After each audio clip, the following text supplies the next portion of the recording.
Billy, Zach McCrite here, and thank you for joining us. Very appreciative, and I'm sure my trusty sidekick, Todd Lisenbee, will be jumping in as well.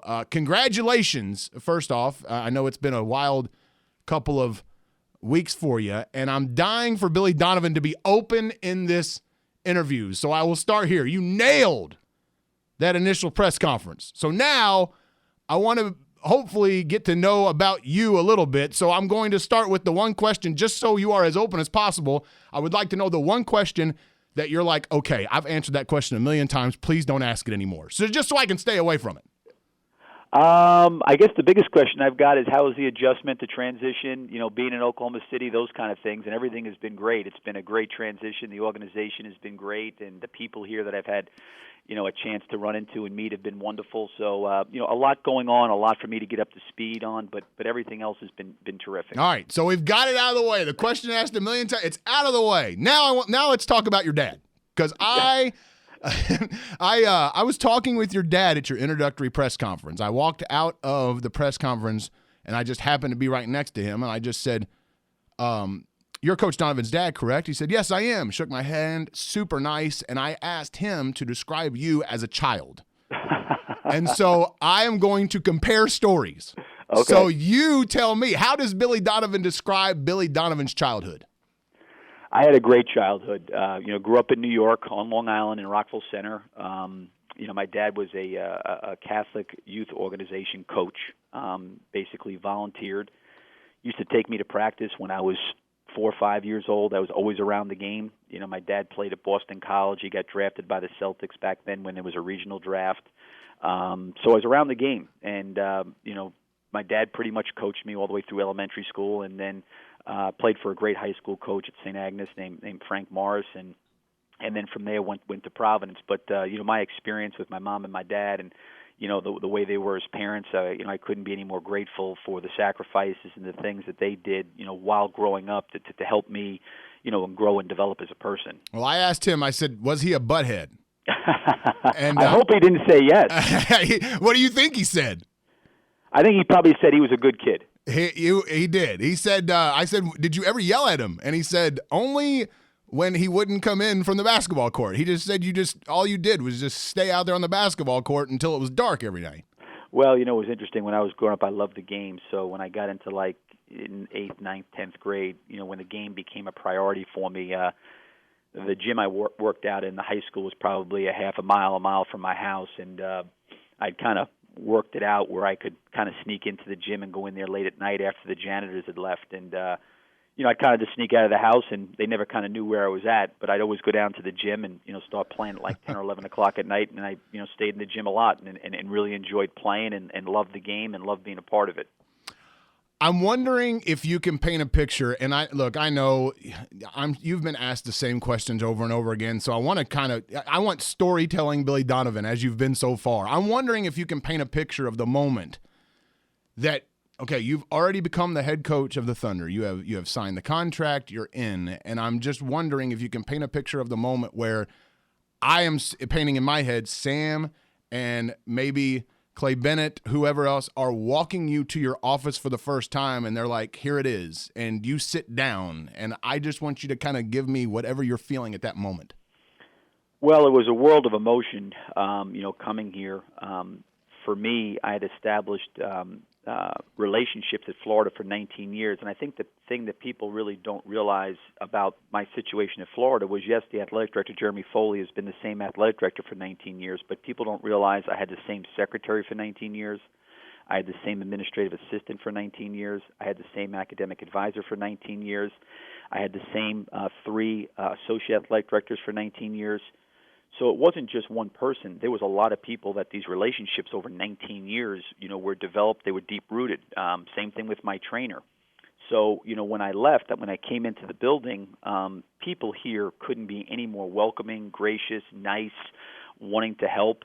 But, you kind of sit down and, you're just like, okay, here we go. And it was really exciting. And I think for me, leaving Florida after 19 years, it had to be something that was special. And I really felt like before I came to Oklahoma City for the first day, Sam had expressed a lot of things to me about the organization, about the players that really, really resonated with me and really, I think, impacted me. And I think after being here for 10 days, everything Sam has told me has been very, very truthful, honest, and accurate.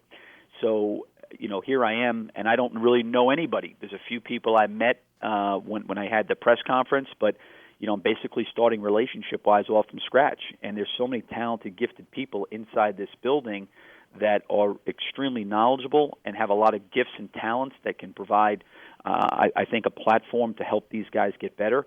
And really the last 10 days has really been getting a chance to know all these people. And it's been obviously overwhelming. It's been a whirlwind, but the one thing I feel really strongly about is I'm in a great organization with great people.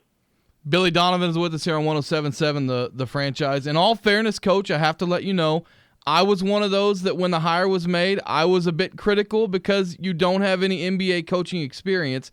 I know that you obviously have a couple of really close friends in Lon Kruger and Rick Pitino that coached in the NBA. What advice, if any, did you seek out and get from those guys before accepting the Thunder job, besides the obvious advice of go somewhere where Kevin Durant and Russell Westbrook are? Well, I didn't really get a chance to talk to Lon in too much detail. He was really gracious to come to the press conference, and we had a chance to spend about 20 minutes before the press conference, and it was great being with him. And obviously I took over after he left Florida, so getting caught up with him was terrific, and also Travis Ford being there as well. I did speak to Coach Pitino because we have obviously a long-standing relationship, and I think the biggest thing for him that he felt like was I was walking into a great organization, just a terrific organization with people, and not only in the front office and people that are working here, but a great organization and the kind of players that are here and the quality of people that are here.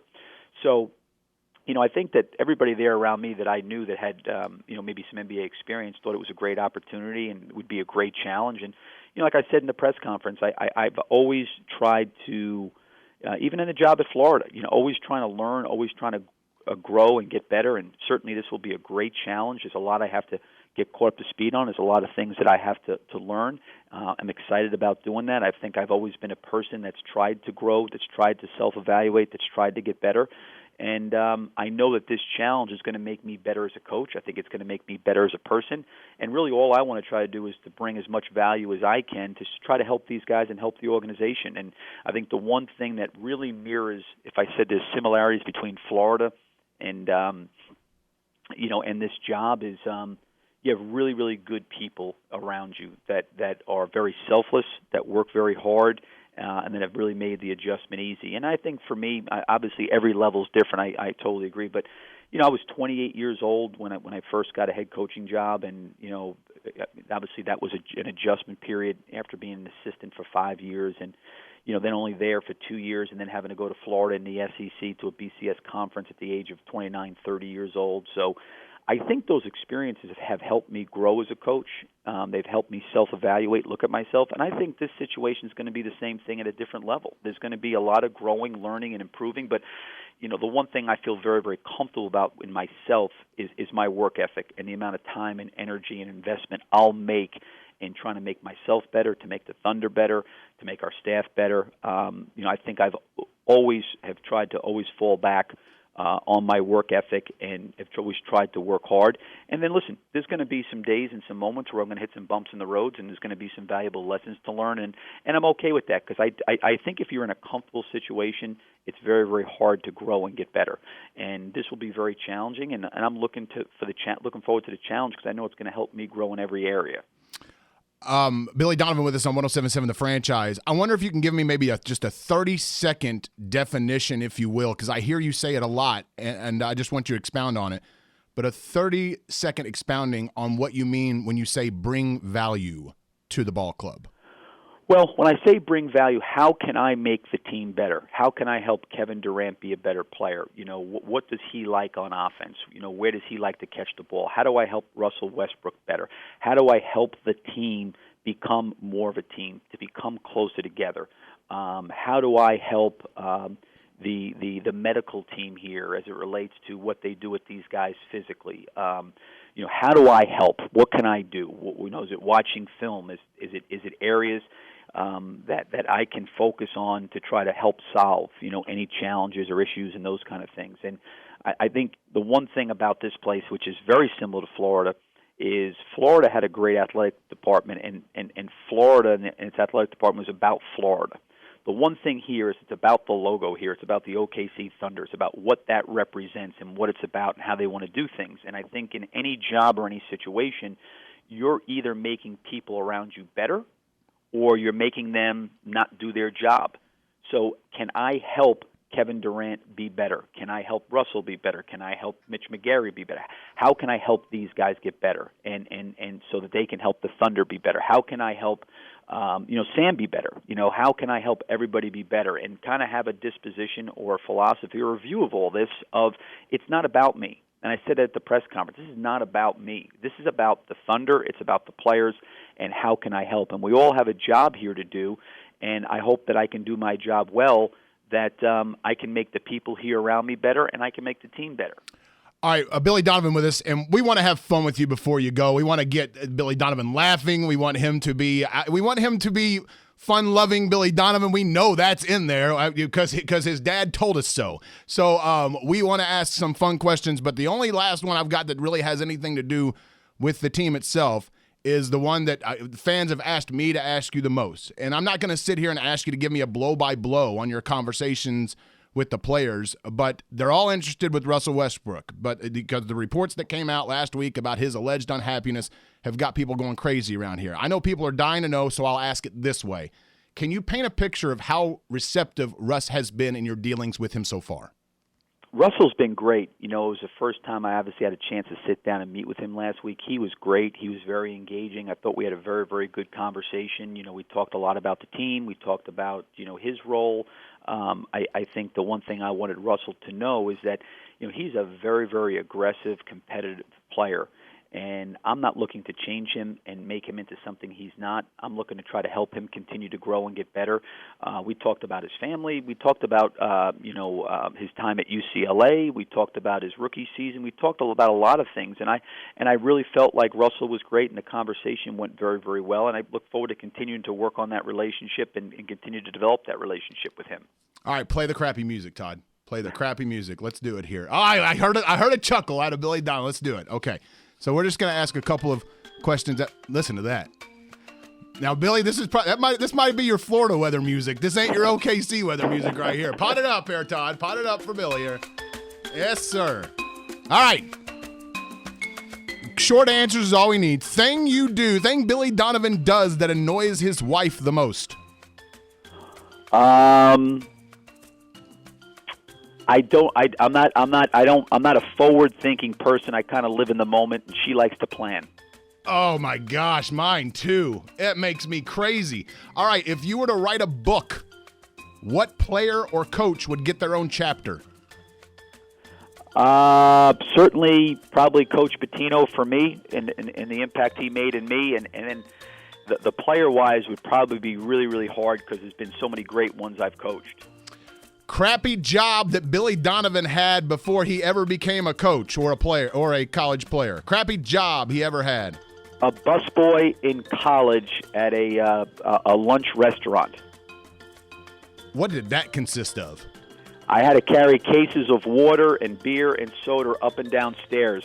That was a tough job, and I had to clean tables. And believe me, when I go into a restaurant now, I have unbelievable appreciation for what all those people do because I had to do it, and it is tough work. He's a good tipper. Everybody's a good tipper. I try to tip very well because I know what those people go through when they have to work behind the scenes. Yes. It is not easy. Everyone that works at the restaurant industry, make sure you get Billy Donovan's table. And finally, yes or no, someone's made a crappy joke about your accent since you've been in Oklahoma City. No, I haven't. I have not heard anything yet. People have been here. They've been very, very nice. I have not heard anything about my accent. All right, now, this is very tough for some of us. Very tough for some of my interview subjects, and we say thank you up front for your time because you've been more than gracious with it. But we're looking for one syllable out of Billy Donovan. That's all he's got to utter the rest of the interview. Can you do it? I'll try. Okay, here we go. Yes or no, Billy Donovan will miss recruiting? Yes. Oh, totally had that pegged wrong. Good talking to you, Billy. We were very grateful for your time. It was a lot of fun. I really, really enjoyed it, and I thank you for you guys' time. Okay, all right. Thank you. Okay, bye-bye. Billy Donovan, everybody, the head coach of the Oklahoma City Thunder on 107.7 The Franchise.